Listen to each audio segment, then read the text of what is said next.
vươn vai. Thích đi này. Từ hôm qua rồi ông tự đi. Từ lúc tắm rồi. Không nghỉ à? Không nghỉ à? Thế nào không nghỉ đấy? Cún hả? Cô Thị dồn để dập lúc. Cô Kiên ơi. Cô Kiên ơi. Cô Kiên ơi. Nào, mới quay nào. Bố Kiên ơi, cho em đi Hà Nội với.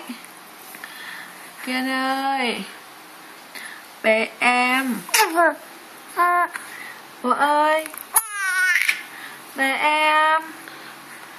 Bé em nào.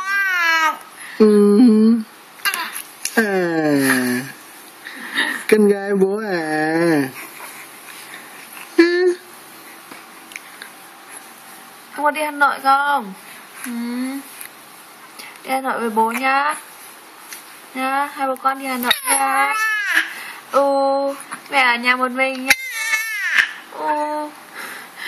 Em đi Hà Nội với bố nhá. Nào.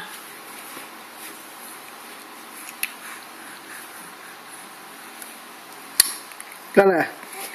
Con yêu à? Con yêu của bố à? Cái đứa nào đây? Tỉnh táo, chân tay khua loạn lên. Cái đứa nào đấy? Chân tay cứ khua loạn lên đây. Hả? Chân tay cứ khua loạn lên. Tay hua hua. Hua hua hua. Phấn khích đạp. Cho cô lên đây cho cô hết đạp luôn. Cô cậy chân dài là cô đạp. Em ơi. Em ơi. Em ơi. Cuốn ơi. Ui dồi ôi. Lại. Đây cái lưng đây. Cái gì đấy? Ơi. Ok đây. Ok ơi. Cún à? Bố cho em đi Hà Nội với.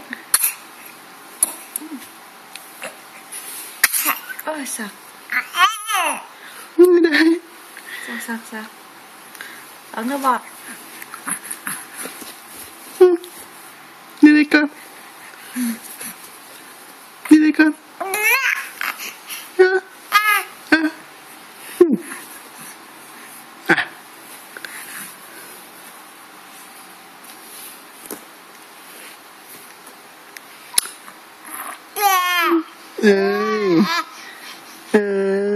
Cún à?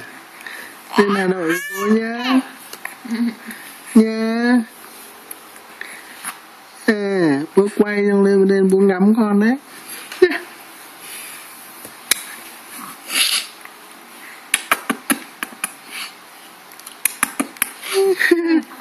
Thơm cả. Thơm cho mẹ luôn nhỉ.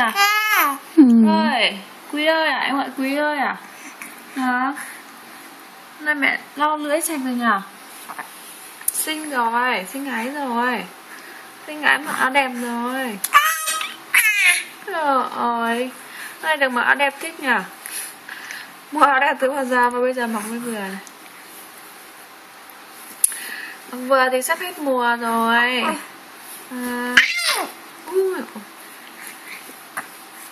Chân nọ tay kia. Chân nọ tay kia. Tiếp quá. Con gái bố rối rít cứ gì rối rít.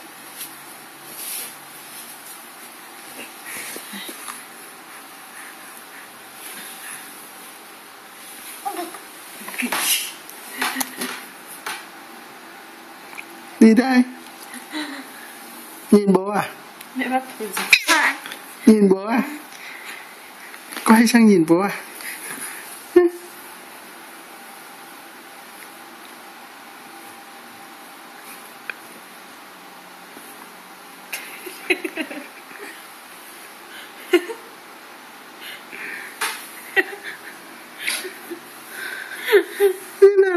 Không vai kiểu gì đấy. Quay sang nhìn bố à? Quay sang nhìn bố à? Hả? Con quay sang nhìn bố à?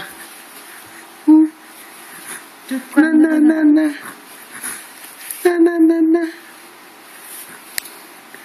Na na na na.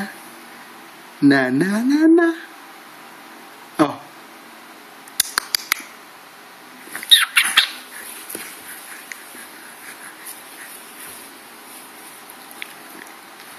Cú nè.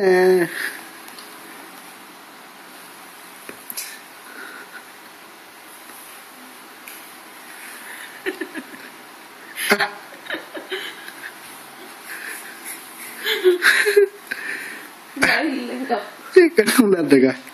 Hả? Con không lật được à Cún? Con không lật được à? Có chứ. Đây này. Một phát cho bố xem này.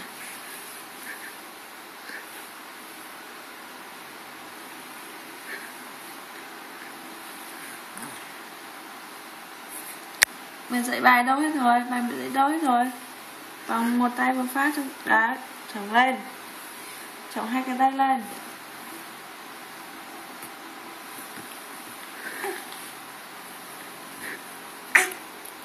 Đây. Tay này nữa. Rồi. Rồi. Bỏ lên. Đây. Thế nào đấy? Ha? Nào đây? Nào đây? À.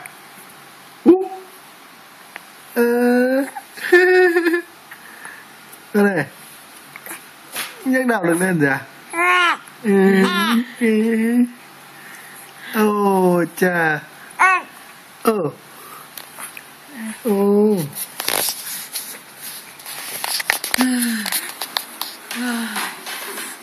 Mệt quá.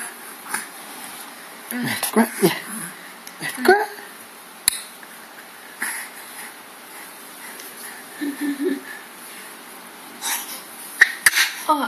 Ồ, bắn rồi một.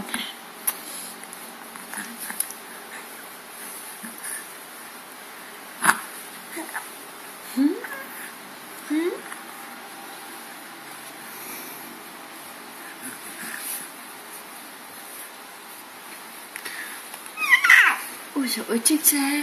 Nên là ăn no xong là tỉnh ngủ như con xa sợ nhỉ.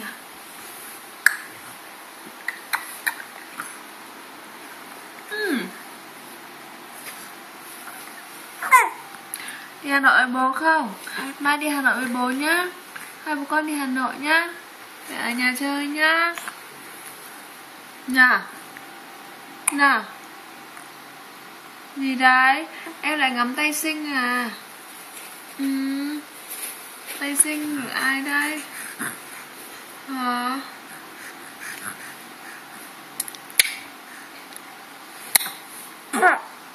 Nằm gần khua khua đấy. Em khua trong cái mặt.